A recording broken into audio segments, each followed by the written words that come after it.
आजकल हमारे देश में मुफ्त की रेवड़ी बांटकर वोट बटोरने का कल्चर लाने की भरसक कोशिश हो रही है। ये रेवड़ी कल्चर देश के विकास के लिए बहुत घातक है। देश के लोगों को और खास करके मेरे युवाओं को बहुत सावधान रहने की जरूरत है। रेवड़ी कल्चर को देश की राजनीति से हटाना है।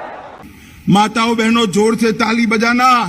हर साल आपको 2 मुफ्त गैस के सिलेंडर भारतीय जनता पार्टी की सरकार में। और कॉलेज की छात्राएं हैं, माताओं बहनों, फिर से ताली बजाना। कॉलेज की छात्रा को मुफ्त में स्कूटी देकर हम आपको बच्ची को पढ़ाने की व्यवस्था करने वाले हैं। वो स्कूटी पर कॉलेज तो जाएगी, मगर शाम को माताओं बहनों आपको भी बिठाकर बाजार में भी ले जाएगी और खरीदी कर वापिस आएगी।